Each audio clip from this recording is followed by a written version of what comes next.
Hi dears, അസ്സാം വലൈക്കും. നമസ്കാരം. നിങ്ങൾക്കെല്ലാവർക്കും സുഖമല്ലേ? ഞാനിവിടെ സുഖമായിട്ടിരിക്കണേ. എന്തൊക്കെയുണ്ട് എല്ലാവരും വിശേഷങ്ങൾ? സുഖമല്ലേ? അപ്പോൾ ഞാനിന്നിവിടെ സോയാബീൻ വെച്ചിട്ട് ഒരു ഉപ്പേരിയാണ് ഉണ്ടാക്കാൻ വേണ്ടി പോണത്. അതിന് വേണ്ടിയിട്ട് 2 കപ്പ് സോയാബീൻ നല്ല തിളച്ച വെള്ളത്തിലേക്ക് ഇട്ട് വെക്കുകയാണ്. ഇട്ട് വെച്ചിട്ട് ഒരു 10-15 മിനിറ്റോളം ഞാനത് അതിൽ കുതിർക്കാൻ വേണ്ടി വെച്ച് കുതിർത്ത് കഴിഞ്ഞതിന് ശേഷം അത് എടുത്തിട്ട് നല്ലതുപോലെ പച്ചവെള്ളം ഒഴിച്ച് കഴുകി പിഴിഞ്ഞിട്ട് എടുക്കണം. വെള്ളത്തിൻ്റെ നമ്മളെ കൊണ്ട് എത്രത്തോളം പിഴിയാൻ കഴിയും അത്രത്തോളമൊക്കെ പിഴിഞ്ഞിട്ട് എടുക്കുക. എന്നിട്ട് പിന്നെ ഞാൻ അത് കഴിഞ്ഞതിന് ശേഷം അത് ചോപ്പറിലിട്ടിട്ട് ഒന്ന് ക്രഷ് ചെയ്തെടുക്കുകയാണ്.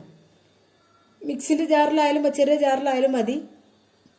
അങ്ങനെ ഇട്ടിട്ട് എടുക്കുകയാണ്. ഞാൻ 2 പ്രാവശ്യമായിട്ടാണ് ഇത് ക്രഷ് ചെയ്തെടുത്തത്. അപ്പോൾ നല്ല അതുപോലെ ചെറുത് ചോപ്പായിട്ടൊക്കെ വരുന്നുണ്ട് അതാണ് സോയാബീന്. പിന്നെ ഞാനിതിലേക്ക് കുറച്ച് തേങ്ങ, കുറച്ച് പച്ചമുളകും, കുറച്ച് മുളകും പൊടി, ചുവന്നുള്ളി ഇട്ടിട്ട് അതും കൂടി ഇതിലേക്കൊന്ന് ഒതുക്കിയെടുക്കുന്നുണ്ട്. അപ്പോൾ അത് ഞാനിവിടെ പൂണ്ട് എടുത്തിട്ടുള്ള തേങ്ങയാണ്, ചെറിയതല്ല. അതാണ് ഞാൻ ഇതിലേക്ക് എടുത്തിട്ടുള്ളത്.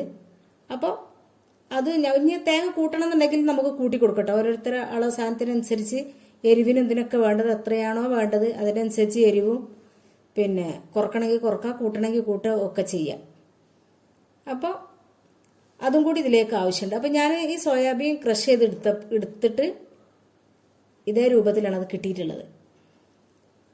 പിന്നെ ഒരു ചട്ടി അടുപ്പത്ത് വെച്ചിട്ട് അതിലേക്ക് കുറച്ച് വെളിച്ചെണ്ണ ഒഴിച്ചെടുത്ത് കടുകിട്ട് വേപ്പിലിട്ട് പൊടിച്ചിട്ട് ഞാൻ ഈ സോയാബീന് അതിലേക്ക് ഇട്ട് കൊടുക്കുകയാണ്. പിന്നെ അതിൻ്റെ കൂടെ ഞാൻ കുറച്ച് ഒരു പിഞ്ച് ഗരം മസാല ചേർത്ത് കൊടുക്കുന്നുണ്ട് ഇതിലേക്ക്.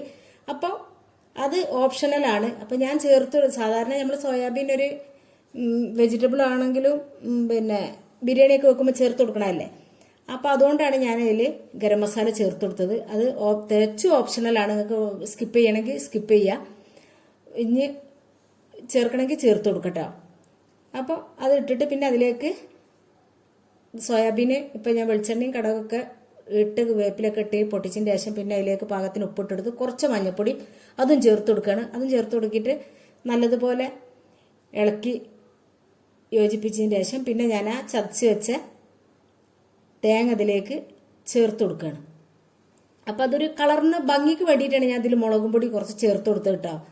അപ്പോൾ ഒരു കളർ വ്യത്യാസം അതും ഉണ്ടാകും, പിന്നെ കാണാനൊരു ഭംഗിയുണ്ടാവും, എരിവും അത്യാവശ്യം കിട്ടുന്നുണ്ട്. ചോറുക്കുള്ള സോയാബീന് വെച്ചിട്ടുള്ള ഉപ്പേരിയാണല്ലത്.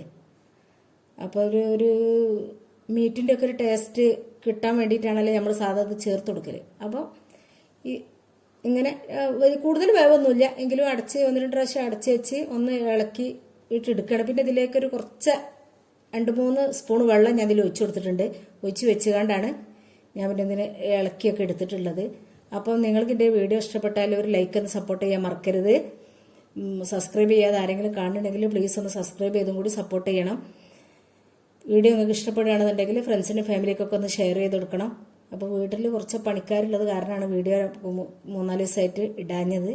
ഇനി വീഡിയോ ഇങ്ങനെ ഇടയ്ക്കിടയ്ക്ക് വന്നുകൊണ്ടിരിക്കും കേട്ടോ. അപ്പോൾ ഇത്രയൊക്കെ തന്നെ എൻ്റെ വീഡിയോ ഉള്ളൂ. സ്കിപ്പ് ചെയ്യാതെ കണ്ടാൽ നിങ്ങൾക്കിത് എങ്ങനെയാണെന്നുള്ളത് മനസ്സിലാവും. ഓക്കെ, അസ്സലാമു അലൈക്കും.